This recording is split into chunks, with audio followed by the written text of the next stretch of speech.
একজন অতি নিম্ন সাধারণ ঘরের একটি ছেলে এবং আমার ছোটবেলাটা খুব দারিদ্রতা এবং আমার একটা শারীরিক প্রতিবন্ধকতা থাকে, যেটা হচ্ছে আমার ডান পায়ে পোস্ট পোলিও। আজকে যে বিষয়টি আপনাদের সামনে তুলে ধরবো সেটি প্রতিবন্ধতাকে হারিয়ে আজ বিশ্ব রেকর্ড হাওড়ার সালকিয়ার বাসিন্দা রিমু সাহা। ছোটবেলা থেকে পোলিও রোগের কারণে তার একটি পা ৮০% অচল, তা সত্ত্বেও তিনি সাঁতার কেটে বিশ্ব রেকর্ড করলেন। এখনো, কারণ ব্যাপারটা হচ্ছে প্রতিবন্ধকতা আমার যেটা আছে সেটা আমার পার্মানেন্ট, মানে সম্পূর্ণভাবে পার্মানেন্ট। আমার 80% disability in my right leg, post polio. তো ছোটবেলায় যখন ডাক্তাররা আমার কে যখন চিকিৎসা করতেন, তখন আমার পেরেন্টসকে তারা একটাই কথা বলতেন যে আমার ডান দিকে, মানে আমার ডান পোর্শনটা পুরো প্যারালাইসিস ছিল।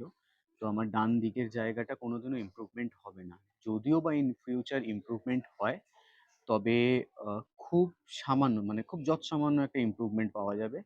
কিন্তু ডাক্তারদের কিংবা ফিজিওথেরাপিস্ট যারা আমাকে ফিজিওথেরাপিস্ট করেছিলেন ছোটবেলায়, তাদের সহানুভূতিতে এবং তাদের আন্তরিকতায় আমি অনেকটা সুস্থ হয়ে উঠতে পেরেছি। তারপরে ডাক্তারের পরামর্শে আমি সাইকেল থেকে শুরু করে আমি সুইমিং, মানে তাদের পরামর্শে আমার সাঁতার জীবনে আসা। তো সেই প্রতিকূলতা বলতে আমি হাঁটতে পারতাম না ছোটবেলায়। খানিকটা এগোলেই আমি পড়ে যেতাম।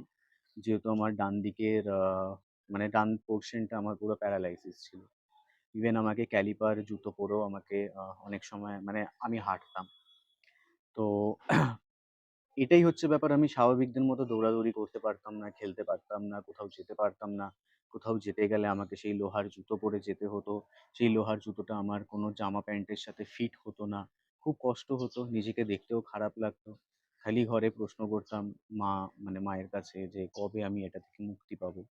তো তাদের কাছেও কোনো জবাব ছিল না সেই মুহূর্তে। তবে আমি এখন একটা স্বাভাবিক ছাত্র। তো শুরু করলেন কি ভেবে শুরু করেছিলেন? সাঁতারে কি ভেবে এবং কার থেকে ইন্সপায়ার হয়ে আসলেন? আ সাঁতার জীবনে আসাটা, মোদ্দা কথা যে ডাক্তারদের পরামর্শেই সাঁতার জীবনে ঢোকা।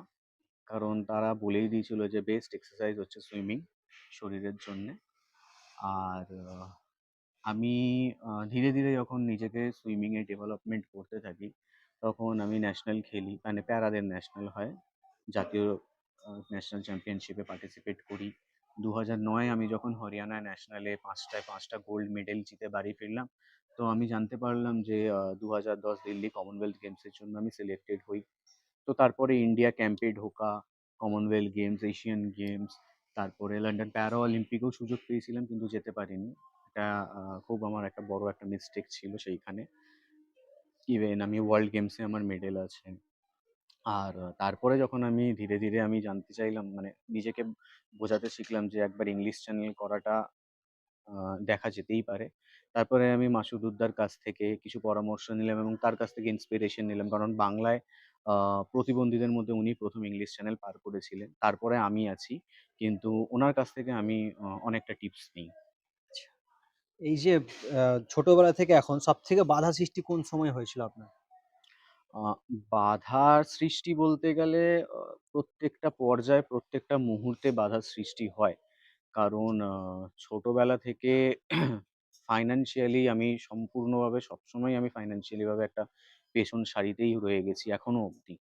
আর যেকোনো, আমি যদি কোনো টার্গেট নিতে যাই, আমি কোনো যদি সুইমিং এ কোথাও আউট অফ ইন্ডিয়ায় যেতে চাই, তো সেইখানে একটা ফাইন্যান্সিয়ালি একটা আর্থিক বাধা তো লেগেই থাকে আমার মানে আমাদের মধ্যে। কারণ আমি যেই স্পোর্টসটা করি সেই স্পোর্টসে সরকারও কোনোদিনও সাহায্য করে না। সেন্ট্রাল গভর্নমেন্ট করেন না, স্টেট গভর্নমেন্ট করে না। কিন্তু আমাদের নিজেদের স্পন্সর খুঁজে যেতে হয়। এখন পর্যন্ত আপনি গভর্নমেন্টের থেকে কোনো সাহায্য এখনো পাননি? আমি গভর্নমেন্ট থেকে কিছুভাবে আর্থিক সাহায্য পেয়েছি। কিন্তু আমার যেটা মেইন যেটা উদ্দেশ্য, সেটা হচ্ছে যে একটা চাকরি। যেমন মাসুদুদ্দা একবার ইংলিশ চ্যানেল করার পরে মাসুদুদ্দা খুব সঙ্গে একটা চাকরি পেয়েছিলেন। কিন্তু আমি সেখান থেকে আমি এখনো অবধি বঞ্চিত। আমি ইংলিশ চ্যানেল ২ বার পার করেছি। ক্যাটলিনা চ্যানেল জয় করে এসেছি, নর্থ চ্যানেল পার করে এসেছি। রিসেন্টলি আমি ২ সপ্তাহ আগে আমি রবিন আইল্যান্ডে গিয়ে আমি সেখানকার ১ম প্যারা সুইমার এবং ইন্ডিয়ারও ১ম প্যারা সুইমার হিসেবে আমি সেখানে নিজের নামটা নথিভুক্ত করে এসেছি। কিন্তু এখনো অবধি আমি বুঝতে পারছি না যে আমি আমার প্রোফাইলটা কোন জায়গায় গিয়ে আটকে আছে। আমার সব জায়গায় আমার প্রোফাইল দেওয়া আছে। কিন্তু এখনো অবধি আমি একটা সরকারি চাকরি থেকে বঞ্চিত।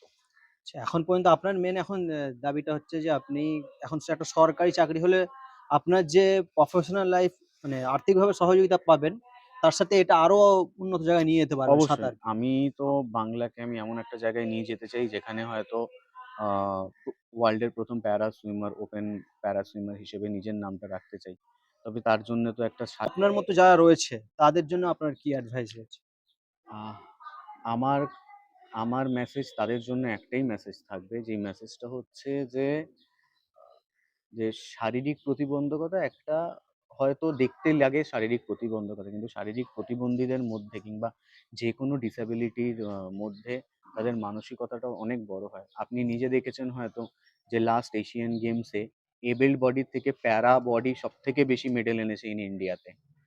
তো সেখান থেকে দিক থেকে দেখতে গেলে যে প্রতিবন্ধীদের মানসিকতার জোর কিন্তু অনেকটা। তারা চাইলে অনেক কিছু অর্জন করতে পারে, এবং আমি আমার উত্তরাসূরি কিংবা আমি আমার ফিউচারে যারা আমাকে ইন্সপিরেশন দেখে তারা এগিয়ে আসবে, আমি তাদেরকে একটাই কথা বলবো যে প্রতিবন্ধকতা একটা খালি এক নিছক কথা।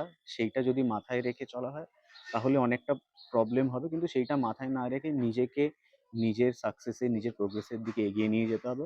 তাহলে সব প্রোগ্রেস সাকসেস সম্ভব। এইরকমই অনুপ্রাণিত করা ভিডিও পেতে আমাদের সঙ্গে জুড়ে থাকুন এবং হার না মানা ব্যক্তিদের পাশে থাকুন এবং আমাদের চ্যানেলটিকে সাবস্ক্রাইব করে সঙ্গে থাকুন।